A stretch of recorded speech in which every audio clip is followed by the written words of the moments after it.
नमस्कार, मैं astrologer palmist नील नरेंद्र अपने इस वीडियो में आपका हार्दिक स्वागत करता हूं और हमेशा की तरह आपसे रिक्वेस्ट करता हूं कि यदि आपने मेरे चैनल को सब्सक्राइब नहीं किया है तो प्लीज़ उसे सब्सक्राइब करें और साथ में जो बेल बटन है उसे पुश कर दें जिससे आने वाले वीडियोस का नोटिफिकेशन आपको मिल सके।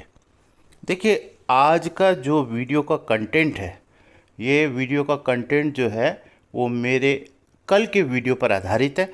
यानी कल का वीडियो देखने के बाद में मेरे एक बहुत पुराने मित्र का, जो मेरे साथ स्कूलिंग के टाइम पर मेरा मित्र था, उसका फ़ोन आया। उसने कहा कि भाई एक वीडियो ना पैसे कैसे प्राप्त हों इसके ऊपर बना के बताओ, यानी कि कौन सी मुद्रा से पैसे प्राप्त होते हैं। देखिए, इसमें कोई भी संशय नहीं है कि आज का जो ये मेटेरियलिस्टिक जो वर्ड है, इसमें अर्थ यानी जिसे हम धन कहते हैं या पैसा कहते हैं या आर्थिक जो हमारी स्थिति है, उसका बहुत महत्वपूर्ण रोल है। इसमें कोई संशय नहीं है किसी भी तरह का, क्योंकि मूलभूत आवश्यकताओं के अतिरिक्त व्यक्ति के मन की इच्छाएं यानी जो भी डिज़ायर्स हैं उनके फुलफिलमेंट के लिए आपको पैसे की आवश्यकता होती है। साथ में अपने बच्चों की परवरिश, बच्चों की एजुकेशन, बच्चों की शादी, बच्चों की आवश्यक कार्य जो सामाजिक तौर पर आपकी रिस्पॉन्सिबिलिटी है या कर्तव्य आप कह सकते हैं, उन्हें निभाने के लिए भी आपको पैसे की आवश्यकता होती है। इसलिए पैसे को कमाना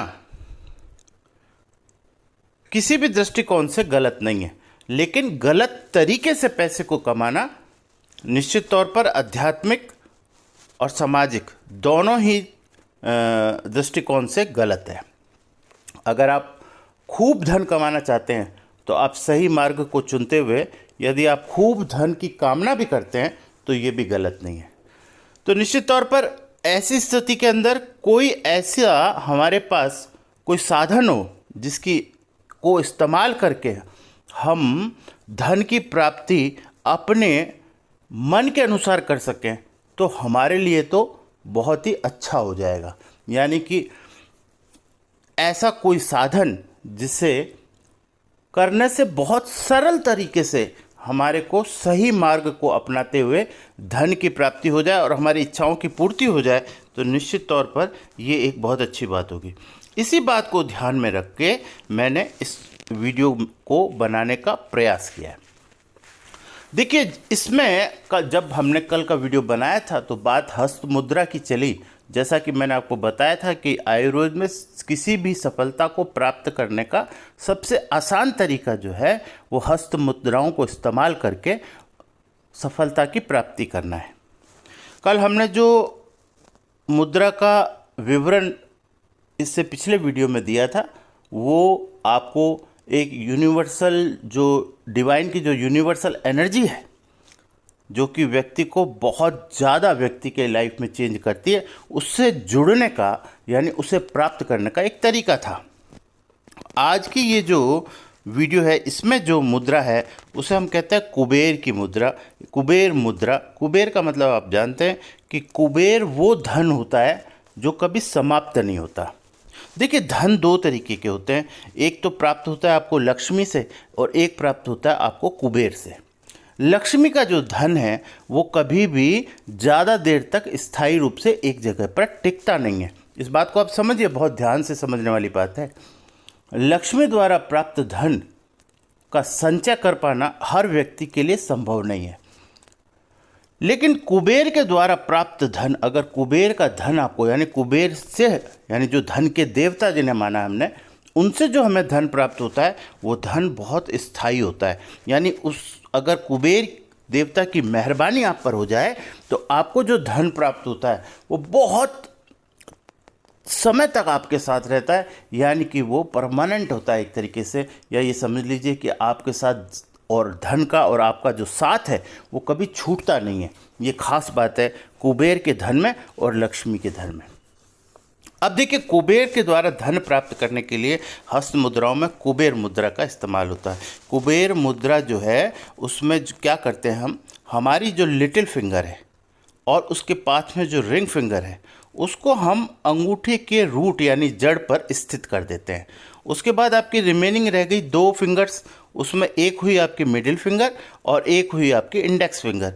इनको आप अंगूठे के साथ में जॉइंट कर देते हैं, यानी अंगूठे से स्पर्श कराते हैं, तो ये मुद्रा का निर्माण होता है, जैसा कि यहाँ पर चित्र में दिखाया गया है। इस तरीके से अगर आप दिन में 10 से लेकर 30 मिनट तक इस मुद्रा का अभ्यास करें तो मैं आपको विश्वास दिलाता हूँ कि ये आपके कुबेर के द्वारा, यानी कुबेर देवता के द्वारा धन प्राप्ति का सबसे सरल माध्यम है। और बहुत छोटी सी बात है, लेकिन क्या कहते हैं ना, कभी किसी ने कहा है कि जो चीज़ें बहुत छोटी और बहुत साधारण है, हम उन्हीं बातों को अवॉइड करके और जटिलता में और बहुत ज़्यादा, जैसे हम कहते हैं ना कि कॉम्प्लिकेसी के अंदर हम लोगों को ऐसा लगता है कि सफलता छुपी हुई है। यानी कि हमें ऐसा महसूस होता है कि जीवन में जब तक हम कुछ आउट ऑफ वे नहीं करेंगे हमको सक्सेस मिलेगी नहीं, जबकि सक्सेस का मंत्र ये नहीं है। सक्सेस का मंत्र ये है कि जो सफलता को प्राप्त करने के लिए या किसी भी स्थान को पहुंचने का जो सबसे सरल मार्ग हो उसे अपनाकर लगातार और कंसिस्टेंटली उस पर काम किया जाए तो आपको सफलता बहुत आसानी से प्राप्त होती है। उसमें आपको ना तो स्ट्रेस होता है, ना ही किसी तरह की बहुत बड़ी बाधाएं आती है, और आप निराश नहीं होते और सफलता को आसानी से प्राप्त कर लेते हैं। जबकि होता क्या है कि हमारे संस्कारों में हमारे मदर फादर ने या हमारे परिवार परिजनों ने हमारे मन के अंदर एक ऐसा भाव पैदा कर दिया है कि जब तक हम बहुत ज़्यादा कोई काम नहीं करेंगे या बहुत ज़्यादा मतलब सीरियस लेकर के अपने आप को नहीं चलेंगे तब तक सफलता प्राप्त नहीं होती। यानी कि हमारे परिजनों ने हमारे मन में एक भाव ये पैदा कर दिया कि जब तक आप अननेसेसरी भागोगे दौड़ोगे नहीं या अपने आप को ये शो नहीं करोगे कि आप स्ट्रगल कर रहे हैं तब तक आपको सफलता प्राप्त नहीं होगी। हंसते हुए मुस्कुराते हुए बिना स्ट्रेस लिए अगर आप कोई काम करते हैं तो आप देखिएगा कि लोग उसको कभी सीरियस नहीं लेते। लोगों को ये लगता है कि ऐसे करने से कुछ नहीं होता, जब तक कि बहुत कोई बड़ा या बहुत बड़ी सफलता या बहुत बड़ी कोई कॉम्पिटिटिव एग्ज़ाम तब तक नहीं निकल सकता जब तक आप बिल्कुल वो माहौल नहीं बनाओ।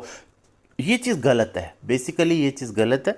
आप कोई भी चाहे कॉम्पिटिटिव एग्ज़ाम हो उसको हंसते खेलते कूदते विदाउट स्ट्रेस बहुत आसानी से निकाल सकते हैं और बिना तनाव के, क्योंकि जब आप स्ट्रेस लेस होते हैं